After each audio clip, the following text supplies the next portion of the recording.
¿Alguna vez has observado algunas de las armas que las personas utilizaban en la Edad Media y simplemente has pensado quién diablo se le ocurrió esto? Porque no se trataba únicamente de ganar una pelea en aquel entonces. Se trataba de dominación, miedo y asegurarse de que tus enemigos recordaran lo que les hiciste si tuvieron la suerte de sobrevivir. Estas no eran armas hechas para matar de forma limpia. Estas estaban diseñadas para aplastar, desgarrar y torturar. Algunas eran tan viciosas que incluso las autoridades religiosas dijeron, sí, eso es demasiado. En una era que no era exactamente conocida por la misericordia, eso dice mucho. La ballesta no era solo otra arma en el arsenal medieval. Cambió completamente el equilibrio de poder en el campo de batalla. Antes de su surgimiento, los arqueros hábiles entrenaban durante años para dominar los arcos largos. Tenías que desarrollar fuerza, practicar diariamente y desarrollar una sensación para el viento, la distancia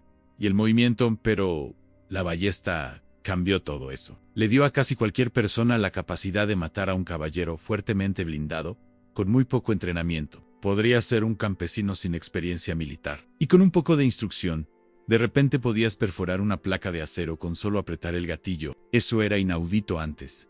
Esto hizo que la ballesta fuera especialmente peligrosa a los ojos de la élite. Era un arma que no se preocupaba por la clase o el entrenamiento. No tenías que ser noble, no tenías que ser fuerte, y ni siquiera necesitabas apuntar también. Todo lo que necesitabas era el arma y el valor para usarla. Eso aterrorizó a la clase dominante, particularmente a los caballeros y a aquellos en el poder, porque los hacía vulnerables de una manera que no habían estado antes. Las ballestas funcionaban de manera diferente a los arcos largos. Tirabas hacia atrás una cuerda usando una manivela o una palanca, cargabas un perno, que es más corto y pesado que una flecha, y luego lo liberabas con un gatillo. No disparaba tan rápidamente como un arco largo, pero la potencia detrás de cada disparo era intensa. Los pernos volaban a tan alta velocidad que podían atravesar una armadura que fácilmente desviaría una flecha estándar. Y a diferencia de un arco largo, que necesitaba una mano hábil para usarse efectivamente, un balestero solo necesitaba una puntería firme y algo de paciencia. Este poder llevó a una seria resistencia por parte de la Iglesia en 1139. El Segundo Concilio de Letrán emitió una prohibición sobre el uso de ballestas, específicamente contra otros cristianos. El concilio describió el arma como odiosa para Dios, lo que te dice que tan en serio lo tomaron. No estaban tratando de prohibirla completamente de toda guerra, solo de ser usada en conflictos entre naciones cristianas, pero el razonamiento era claro. La ballesta hacía que matar fuera demasiado fácil, demasiado impersonal y demasiado brutal. La Iglesia esencialmente estaba tratando de evitar que la guerra se volviera aún más sangrienta de lo que ya era. Querían preservar algún nivel de honor y moderación, especialmente entre combatientes cristianos. Por supuesto, esta prohibición fue ampliamente ignorada. Las guerras no se detuvieron solo porque la Iglesia dijo que deberían. Y cuando las personas vieron qué tan efectivas eran las ballestas, especialmente contra la caballería blindada, siguieron usándolas. La prohibición no se aplicaba a enemigos no cristianos. Así que en las cruzadas, por ejemplo, las ballestas se usaron libremente. Los caballeros y mercenarios vieron la ventaja práctica y no dudaron. El arma continuó extendiéndose, volviéndose más avanzada con el tiempo, con mejores mecanismos y resultados más mortales. Curiosamente, el uso de ballestas también tuvo efectos dominó más allá del campo de batalla. Dado que estas armas dieron a la gente común una forma de matar caballeros, contribuyó a un cambio en las dinámicas sociales. De repente, el campo de batalla no era solo un lugar donde los nobles dominaban. Un campesino con una ballesta podía derribar a alguien que había entrenado toda su vida para el combate. Eso comenzó a romper la jerarquía militar tradicional. Ya no necesitabas un nacimiento noble o décadas de entrenamiento para ser peligroso. Eso fue revolucionario. Eventualmente, las ciudades y los gobernantes comenzaron a regular las ballestas para uso civil también. Vieron el potencial para levantamientos, para violencia callejera, para asesinatos. Algunas ciudades prohibieron su uso dentro de las murallas. Los gremios controlaron quién podía hacerlas y venderlas. Ya no se trataba solo de guerra, se trataba de mantener el orden. El legado de la ballesta es enorme. Es una de las pocas armas en la historia medieval que verdaderamente democratizó el poder de matar. Asustó a las élites, enfureció a la Iglesia y dio a la gente común una herramienta letal que podía cambiar el resultado de una batalla o incluso una guerra. Y esa es exactamente la razón por la que terminó en la lista de armas prohibidas. El mayal probablemente es una de las armas más icónicas e incomprendidas del mundo medieval. A primera vista, parece salido directamente de una pesadilla en un mango de madera o metal, unido por una cadena a una cabeza de metal sólida o con púas que se balancea con una especie de libertad salvaje que la mayoría de las armas simplemente no tienen. Pero su origen es mucho menos aterrador. El mejel en realidad comenzó como una herramienta agrícola utilizada para trillar granos. Los agricultores la usaban para separar la parte comestible del grano de las cáscaras. No estaba destinada para la guerra en absoluto, pero en tiempos de caos y rebelión, los campesinos y trabajadores recurrieron a cualquier herramienta que tuvieran. El mejel, con su brutal poder de balanceo, rápidamente se convirtió en algo completamente diferente. Cuando llegó al campo de batalla, no se quedó en su forma agrícola simple por mucho tiempo. Los herreros comenzaron a modificarlo, agregando cabezas de metal, púas, cadenas más fuertes. De repente, esta herramienta cotidiana ahora era un arma de campo de batalla capaz de atravesar escudos y cascos. Esa cadena entre el mango y la cabeza que golpea le dio al mejel una ventaja seria. A diferencia de una espada o un hacha, que podían ser bloqueadas o desviadas con un escudo, la cabeza del mayal podía dar la vuelta alrededor de un escudo y aterrizar un golpe de todos modos. Eso lo hizo particularmente peligroso para los caballeros, cuya armadura pesada no siempre era suficiente para detener el impulso de un golpe bien colocado. Pero esa cadena balanceante también lo hizo impredecible. Si no sabías exactamente cómo manejarlo, el mayal podía regresar y golpearte en lugar de a tu objetivo. Requería habilidad real para usarlo sin lastimarte a ti mismo. Esa es parte de la razón por la que nunca se convirtió en el arma principal para la mayoría de los ejércitos medievales. Era demasiado difícil de controlar en el calor de la batalla, especialmente cuando las formaciones estaban apretadas y el caos estaba en todas partes.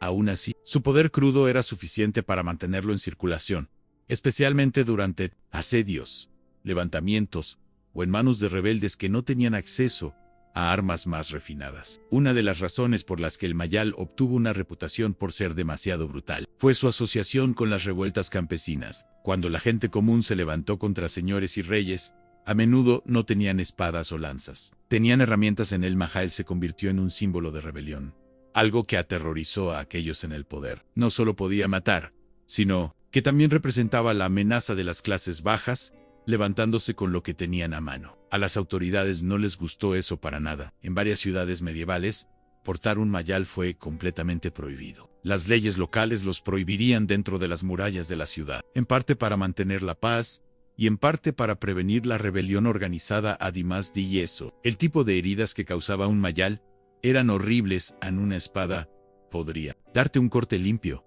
tal vez incluso una muerte rápida, pero un mejel podía acabar en tu cráneo, romper tus costillas o partir huesos con un solo golpe. Las heridas eran espantosas, a menudo fatales, y dejaban un desastre que perseguía a los testigos. Esa brutalidad lo convirtió no solo en un arma de guerra, sino también en un arma psicológica. Incluso ver a alguien empuñando uno podía ser suficiente para hacer que un luchador no entrenado lo pensara dos veces antes de enfrentarse.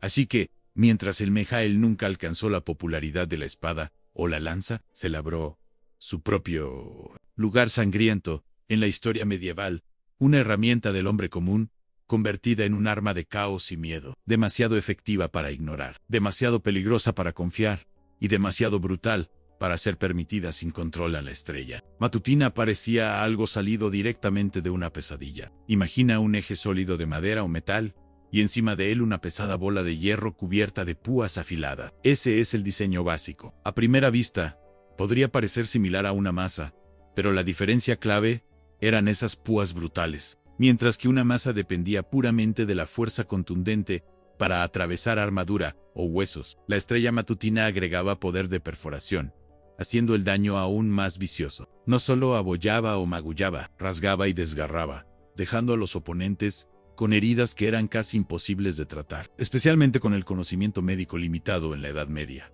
Lo que hizo que la estrella matutina fuera especialmente aterradora no era solo cuánto daño podía hacer, sino que tan poca habilidad requería. No necesitaba ser un caballero entrenado o un espadachín experto para usar una.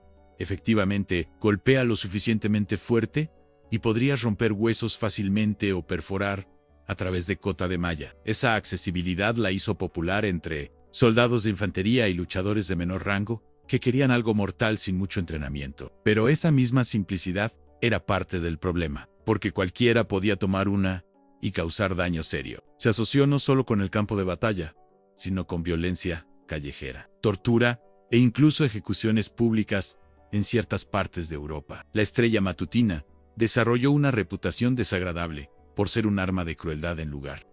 Algunos registros históricos la vinculan con ejecuciones donde prisioneros condenados eran golpeados hasta la muerte como una forma de espectáculo público. La combinación de trauma contundente y heridas con púas hacía una muerte especialmente espantosa. Extremities rotas, cráneos aplastados y heridas de punción profundas eran todo parte del paquete. Esta asociación con tortura y brutalidad excesiva llevó a algunos estados ciudad y autoridades religiosas a prohibir o regular fuertemente su uso, especialmente durante tiempos de paz relativa, cuando portar tales armas en público se veía como una amenaza al orden.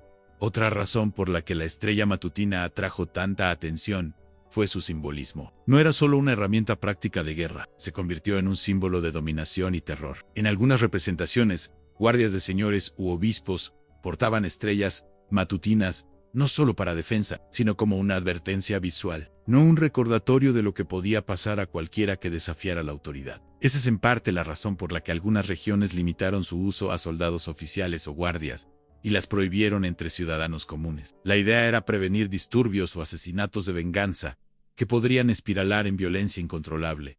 Curiosamente, a pesar de su naturaleza brutal, la estrella matutina también se convirtió en un arma de estatus entre algunos caballeros. Versiones hechas a medida, a menudo decoradas con púas doradas o mangos grabados, se portaban como símbolos de rango, pero en el campo de batalla no había nada decorativo al respecto. Un golpe limpio a la cabeza o pecho, y tu oponente estaba muerto o demasiado herido para continuar luchando por eso. Incluso en un tiempo lleno de armas salvajes, la estrella matutina se destacó. No solo mataba, mutilaba, aplastaba y aterrorizaba. Y esa es exactamente la razón por la que algunas personas trataron de mantenerla fuera del campo de batalla de todas las armas de asedio utilizadas durante el período medieval. El trebuchet se destacó como una de las más aterradoras y efectivas. No se trataba solo de fuerza bruta, era genialidad de ingeniería para su época. A diferencia de catapultas más simples que usaban tensión o torsión, el trebuchet usaba un sistema de contrapeso masivo. Esto le daba mucho más poder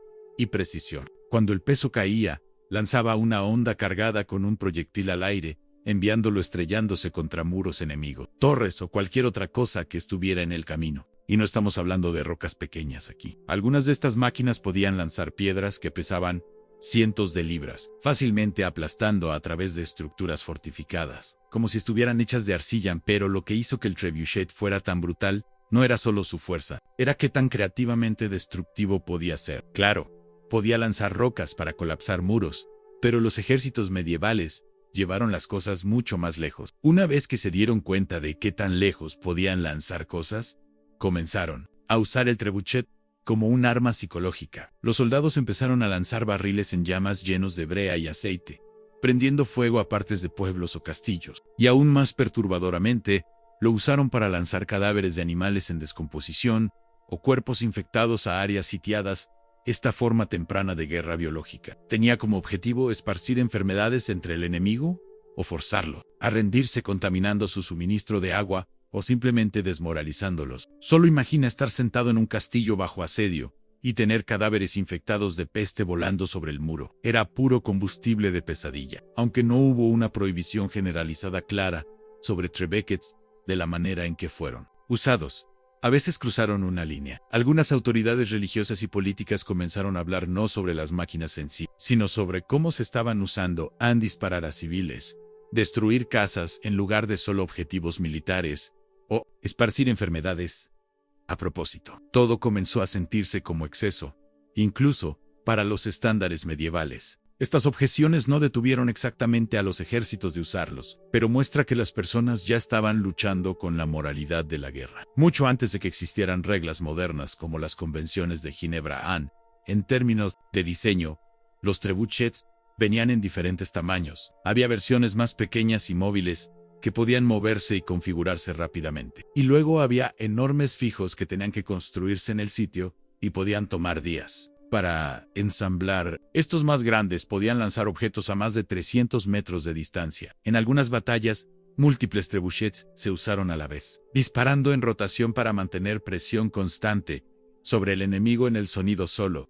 Un crack profundo y pesado, seguido por el silbido del vuelo de una piedra gigante, era suficiente para aterrorizar a los defensores. Era guerra mezclada con teatro, aunque eventualmente se volvieron obsoletos con el surgimiento de la pólvora y los cañones. Los trebuchets mantuvieron una reputación temible a lo largo de la Edad Media. Eran más que solo armas. Eran herramientas de intimidación, destrucción y a veces pura crueldad. El puñal basilardo no era solo otro puñal. Se destacaba con su empuñadura única en forma de H, dándole una apariencia audaz e intimidante. Originalmente diseñado para combate cercano, se volvió popular durante los siglos XIV y XV. No solo en el campo de batalla, sino en las calles y tabernas de la Europa medieval. Su tamaño lo hizo versátil, más grande que la mayoría de los puñales, pero más pequeño que una espada. El basilardo podía ser fácilmente ocultado bajo una capa o atado al cinturón. Eso lo hizo favorito, no solo para soldados y mercenarios, sino también para civiles, especialmente el tipo que no necesariamente seguía la ley. En aquel entonces, las ciudades se estaban volviendo más abarrotadas y con más personas empacadas en espacios apretados. Las tensiones se encendían más a menudo, los argumentos podían escalar rápidamente, y armas como el basilardo hicieron esos encuentros mortales. Esta no era alguna espada torpe que tenías que desenvainar con una floritura. El basilardo podía ser sacado rápido, usado en una pelea y deslizado de vuelta fuera de vista, antes de que alguien siquiera se diera cuenta de lo que pasó. Debido a eso, se asoció estrechamente con peleas callejeras, peleas de borrachos, y actividad de pandillas. No era solo un arma, se convirtió en un símbolo de violencia urbana. Las autoridades no ignoraron esto. A medida que el crimen aumentó y ocurrieron más apuñalamientos, los oficiales de la ciudad comenzaron a ver el basilardo como una amenaza al orden público. No se trataba de que el arma en sí fuera más mortal que otras. Se trataba de cómo y dónde se usaba en muchas áreas urbanas, especialmente ciudades como Londres, Basilea y París. Los oficiales aprobaron leyes prohibiendo el porte abierto de basilardos. En algunos lugares, incluso, solo usar uno podía hacer que te multaran o te encarcelaran, dependiendo de quién fueras. El arma se había vuelto demasiado estrechamente ligada al matorrismo. La prohibición no detuvo a las personas de portarlos, por supuesto. Al igual que con los intentos modernos de prohibir cuchillos o ciertos tipos de armas, las personas aún encontraron formas de mantener sus basilardos ocultos. Y a veces las prohibiciones eran más sobre control de clase que prevención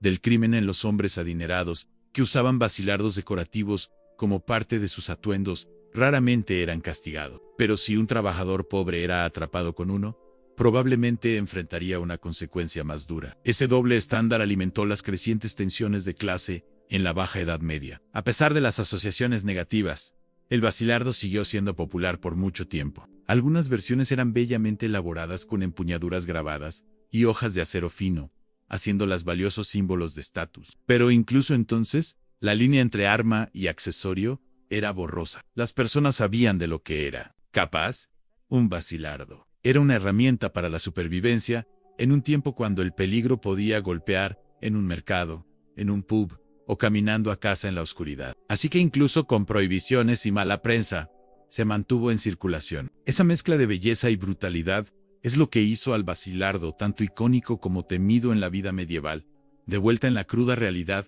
de la guerra medieval. Cuando la cota de malla tintineaba y el acero chocaba en campos de batalla empapados de lodo y sangre, la maza no era solo otra arma, era una fuerza pura de destrucción. A diferencia de las espadas que requerían habilidad y delicadeza, la maza era brutal y contundente, literalmente. Un diseño simple, una cabeza pesada a menudo, con bridas o perillas montada en un mango fuerte, la hizo increíblemente efectiva para aplastar huesos y abollar armadura. No necesitaba un filo afilado como navaja, solo necesitaba impulso, peso y un golpe fuerte en los caballeros y soldados de infantería por igual. Portaban mazas por una razón clave.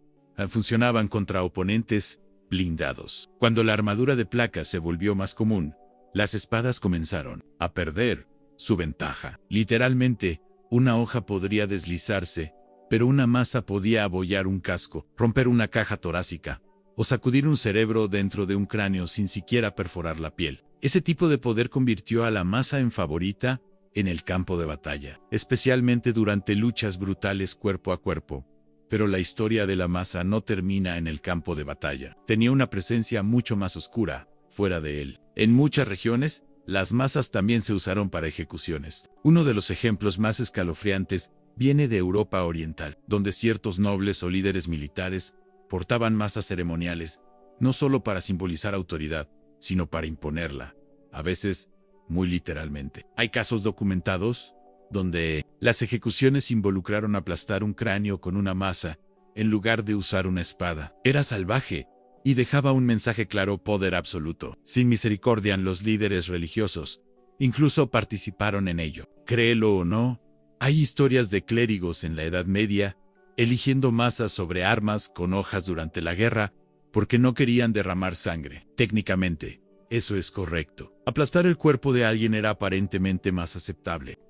Es una extraña vuelta de lógica, pero era parte de la forma en que la mente medieval funcionaba. El arma se veía como de alguna manera menos pecaminosa que una espada, así que tendrías monjes u obispos cargando en batalla, empuñando estos pesados instrumentos contundentes de castigo divino. A medida que las ciudades crecieron y las sociedades trataron de controlar el crimen violento y el disturbio público, la reputación de la masa se convirtió en un problema en centros urbanos, especialmente en partes de Alemania e Italia. Los gobiernos locales comenzaron a restringir o prohibir completamente que los civiles las portaran. El miedo no era solo sobre violencia, era sobre simbolismo. La masa había llegado a representar autoridad sin control, brutalidad y poder crudo. Aun cuando un hombre caminaba por el pueblo con una atada a su cinturón, no solo estaba armado, estaba haciendo una declaración. Incluso las masas ceremoniales, portadas por oficiales durante desfiles o sesiones de corte, llevaban ese pesado bagaje histórico. No eran solo decorativas, eran recordatorios de fuerza, control y a menudo gobierno violento. En algunas áreas, solo aquellos en altos cargos o mando militar tenían permitido portarlas, y solo durante rituales específicos.